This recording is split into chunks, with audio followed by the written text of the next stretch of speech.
नमस्कार, आप देख रहे हैं आर्या न्यूज और मैं हूं आपके साथ पवन पांडे। स्वागत है आपका बिहार के इस खास बुलेटिन में। तो खबरों की शुरुआत करते हैं। जातीय जनगणना को लेकर केंद्र सरकार से इतर बिहार सरकार ने अपना निर्णय ले लिया है। राज्य सरकार अपने खर्च पर जातीय जनगणना कराएगी। इसका ऐलान सोमवार को सीएम नीतीश कुमार ने किया। जनता दरबार के बाद पत्रकारों से बातचीत करते हुए उन्होंने कहा कि तैयारी हो चुकी है। मुख्यमंत्री नीतीश कुमार ने बताया कि बिहार सरकार पारदर्शी तरीके से जनगणना कराएगी और किसी भी प्रकार की चूक नहीं की जाएगी। तमाम सियासी पार्टियों की सहमति हो गई है और उन्होंने कहा कि हम जल्द ही सर्वदलीय बैठक करने जा रहे हैं। डिप्टी सीएम और अपनी पार्टी के सभी लोगों से वो बात कर चुके हैं। जल्द एक तारीख तय कर सर्वदलीय बैठक की जाएगी। बता दें कि इससे पहले कर्नाटक अपने स्तर से जातीय जनगणना करा चुका है। अब जातीय जनगणना कराने वाला बिहार देश का दूसरा राज्य होगा। सीएम नीतीश कुमार ने कहा कि इसमें सब लोगों की राय जरूरी है। जातीय जनगणना कैसे करानी है, कब करानी है, किस माध्यम से कराएंगे, ये सब मीटिंग में सबसे राय लेकर तय किया जाएगा। सबकी सहमति से जो बात निकलेगी उसी आधार पर आगे बढ़ेंगे। ये बहुत बेहतर ढंग से कराया जाएगा ताकि कोई भी चीज मिस ना हो। देश में पहली बार 1881 में जनगणना हुई थी। पहली बार हुई जनगणना में भी जातीय जनगणना के आंकड़े जारी हुए थे। तब से हर 10 साल पर जनगणना होती है। 1931 तक की जनगणना में जातिवार आंकड़े भी जारी होते थे। 1941 की जनगणना में जातिवार आंकड़े जुटाए गए थे, लेकिन इन्हें जारी नहीं किया गया। आजादी के बाद सरकार ने सिर्फ अनुसूचित जाति और अनुसूचित जनजाति की आबादी का डेटा जारी करने का फैसला किया। इसके बाद से बाकी जातियों के जातिवार आंकड़े कभी पब्लिश नहीं हुए।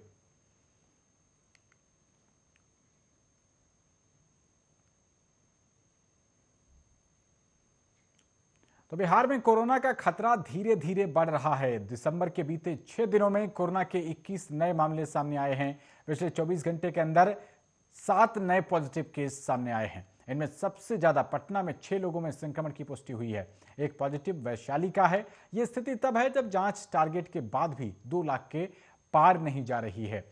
सोमवार को 1,12,818 लोगों की ही जांच हो पाई और कोरोना के बढ़ते खतरे को लेकर स्वास्थ्य विभाग ने अलर्ट जारी कर दिया है। जांच की संख्या बढ़ाने के साथ नए वेरिएंट को लेकर सतर्कता का निर्देश है। स्वास्थ्य विभाग के आंकड़ों के मुताबिक अब तक राज्य में 7,26,244 लोग कोरोना संक्रमित हुए हैं।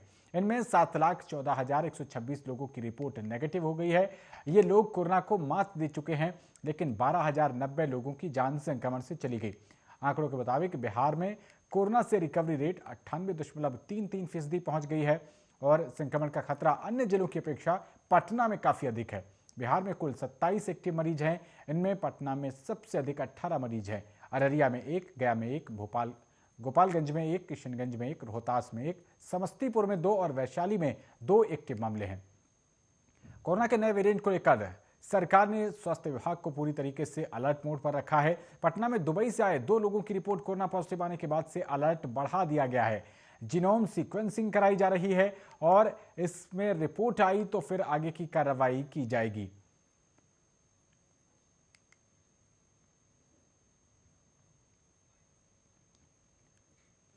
तो वहीं इंग्लैंड से बिहार आए कोरोना संक्रमित में नया वेरिएंट ओमिक्रॉन नहीं पाया गया है। वो यूके वेरिएंट डेल्टा से संक्रमित था। बिहार में कोरोना के जीनोम सीक्वेंसिंग की पहली जांच रिपोर्ट राहत देने वाली है। यात्री लगभग 20 दिन पहले कोरोना पॉजिटिव पाया गया था और इसके बाद जीनोम सीक्वेंसिंग के लिए सैंपल इंदिरा गांधी आयुर्विज्ञान संस्थान भेजा गया था। डॉक्टरों का कहना है कि इंग्लैंड से आए व्यक्ति में यूके वेरिएंट डेल्टा पाया गया है, जिसका प्रभाव दूसरी लहर में देखा गया था। बता दें कि पूर्वी चंपारण के हीरापुर गांव में एक व्यक्ति अपने भतीजे की शादी में 16 नवंबर को इंग्लैंड से आया था। वो वहां रेस्टोरेंट चलाता है। आते ही सर्दी जुकाम के साथ उसकी तबीयत ज्यादा बिगड़ गई। 17 नवंबर को मोतिहारी सदर अस्पताल में आरटीपीसीआर जांच कराई गई तो वो कोरोना पॉजिटिव निकला। इसके बाद उसके संपर्क में आए 200 से अधिक लोगों का सैंपल जांच के लिए भेजा गया। हालांकि किसी की रिपोर्ट पॉजिटिव नहीं आई। बताया जाता है कि संक्रमित को सांस लेने में तकलीफ थी। उसे पटना के पारस हॉस्पिटल में भर्ती कराया गया था। जीनोम सीक्वेंसिंग के लिए सैंपल भी पटना से ही कलेक्ट किया गया था। जीनोम सीक्वेंसिंग की रिपोर्ट सोमवार देर रात आई है, जबकि वो पहले ही कोरोना नेगेटिव होकर अस्पताल से घर चला गया था।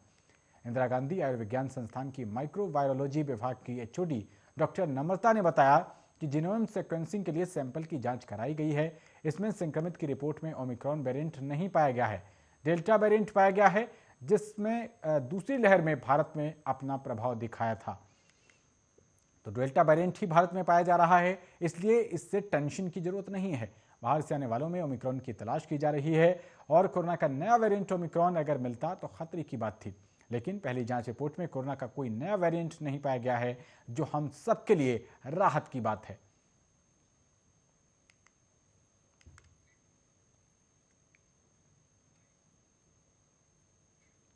आगे बढ़ते हैं। बिहार के अरवल जिले में कोरोना टेस्टिंग में फर्जीवाड़ा सामने आया है। यहां के करपी सामुदायिक स्वास्थ्य केंद्र में प्रधानमंत्री नरेंद्र मोदी, गृहमंत्री अमित शाह, कांग्रेस नेता सोनिया गांधी, बॉलीवुड एक्टर प्रियंका चोपड़ा की कोरोना जांच कर दी गई है। यह खुलासा तब हुआ जब स्वास्थ्य विभाग की एक टीम ने घर घर जाकर सर्वे किया।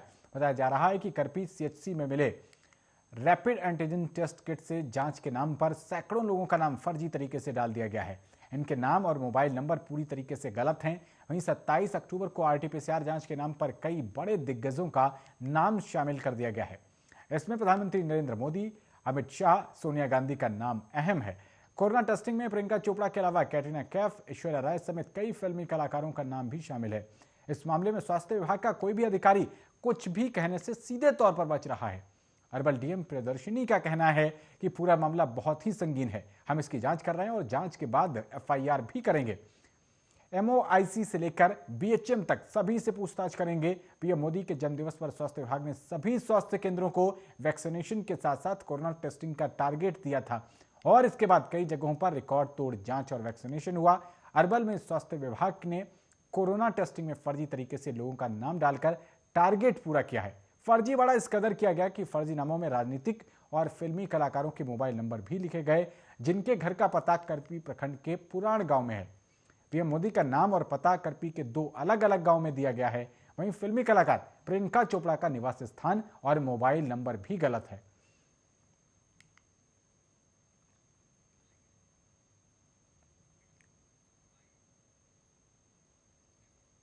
तो वहीं बिहार के खगड़िया सिविल कोर्ट में जज आदित्य प्रकाश और पटना सिविल कोर्ट में जज आयुषी कुमारी ने सोमवार को बिना दहेज और बिना परंपरा के संविधान की शपथ लेकर विवाह बंधन में वो बंध गए।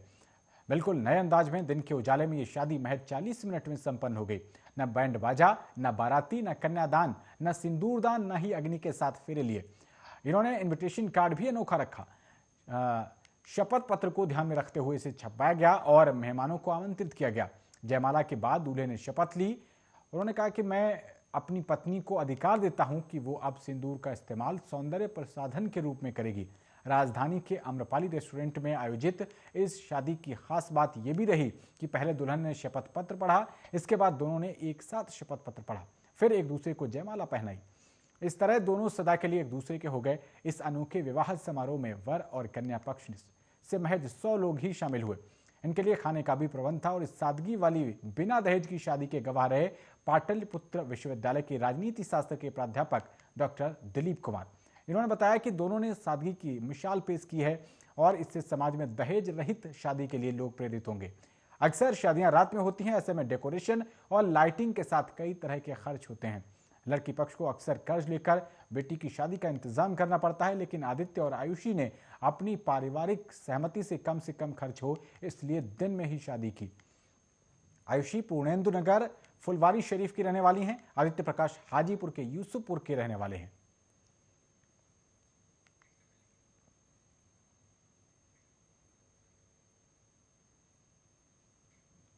तो अगली खबर का रुख करते हैं। मुजफ्फरपुर में पंचायत चुनाव में खूनी खेल का सिलसिला जारी है। सोमवार देर रात भी औराई थाना क्षेत्र के राजखंड में जिला परिषद सदस्य प्रत्याशी पूजा कुमारी के जेठ रविंद्र मंडल पर चाकू से हमला कर दिया गया। इसमें वे गंभीर रूप से घायल हो गए और आरोपियों ने उनके साथ मारपीट भी की। जब वे अचेत होकर गिर गए तो आरोपी भाग निकले। इसी दौरान उनके एक परिचित लौट रहे थे और उन्होंने उठाकर रविंद्र मंडल को हॉस्पिटल में भर्ती कराया। इधर घटना की जानकारी मिलने के बाद औराई थानेदार राजेश कुमार मौके पर पहुंचे। वहां से पीड़ित की स्कॉर्पियो को वो थाने ले गए और घटनाक्रम के संबंध में जानकारी ली। बताया कि आवेदन नहीं मिला है और जो भी शिकायत करेंगे उसी आधार पर आगे की कार्रवाई की जाएगी।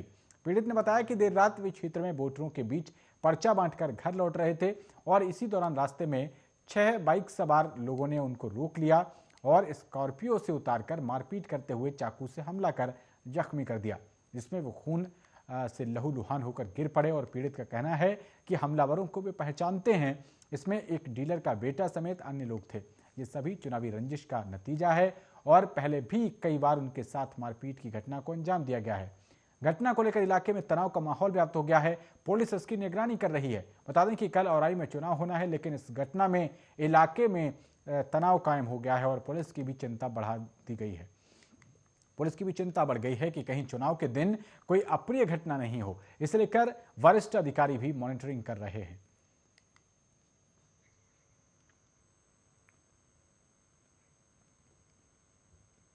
वहीं मुजफ्फरपुर के पानापुर में प्रॉपर्टी डीलर की मंगलवार को संदिग्ध परिस्थितियों में लाश मिली है। उसके सिर में गोली लगी है और घटना के बाद इलाके में तरह तरह की चर्चाएं शुरू हो गई हैं। कोई हत्या का आरोप लगा रहा है तो कोई आत्महत्या की बात कह रहा है। हालांकि परिजनों का कहना है कि चुनावी रंजिश में हत्या की गई है। मृतक की पहचान हरचंदा के मोहम्मद निजाम के रूप में हुई है।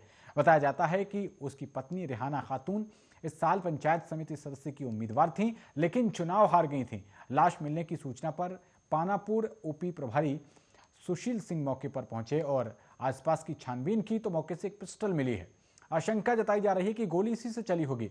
पुलिस पिस्टल को एफएसएल जांच के लिए भेजेगी और पुलिस जब घटनास्थल पर जांच को पहुंची तो उसे लोगों का आक्रोश भी झेलना पड़ा। लोग हत्या की बात बोलकर अविलंब गिरफ्तारी की मांग करने लगे। हल्ला हंगामा शुरू हो गया। आक्रोशितों ने शव उठाने से रोक दिया और बाद में पुलिस ने समझा बुझाकर सभी को किसी तरह शांत कराया। उप प्रभारी का कहना है कि शव का पोस्टमार्टम किया जाएगा और परिजन का जो बयान होगा उसी आधार पर एफआईआर दर्ज कर आगे की कार्रवाई की जाएगी। इधर मामले को लेकर डीएसपी कुमार अभिषेक आनंद ने बताया कि पुलिस हत्या और आत्महत्या दोनों बिंदुओं पर जांच कर रही है, क्योंकि घटना को लेकर इलाके में कई तरह की चर्चाएं हो रही हैं। परिजन जब तक स्पष्ट जानकारी नहीं देंगे कुछ कहना मुश्किल है। चुनावी रंजिश को ध्यान में रखते हुए जांच चल रही है। मृतक का पहले में किसी से विवाद रहा हो तो उसे भी देखा जा रहा है। वहीं घटना की जानकारी मिलने के बाद कांटी विधायक इसराइल मंसूरी भी घटनास्थल पर पहुंचे हैं।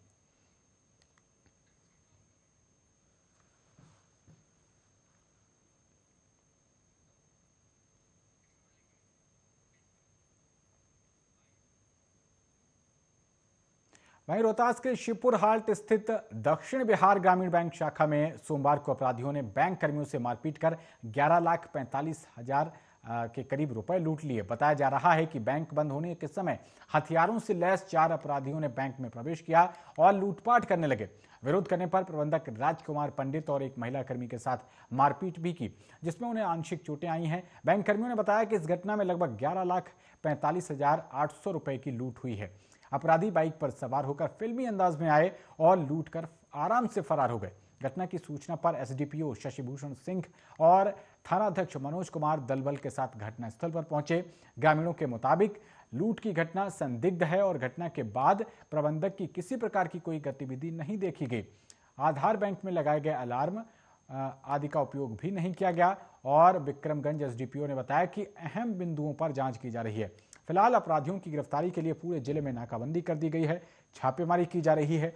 घटना की सूचना पाकर मौके पर पहुंचे रोहतास एसपी आशीष भारती ने बताया है कि बैंक प्रबंधन ने घटना की सूचना विलंब से दी। अगर समय से सूचना दी जाती तो अपराधी तत्काल गिरफ्त में आ सकते थे, क्योंकि उस समय दिन का प्रकाश भी था और काफी लोग थे। विशेष टीम फिलहाल गठित कर दी गई है। साथ ही श्वान दस्ता को भी बुलाया गया है।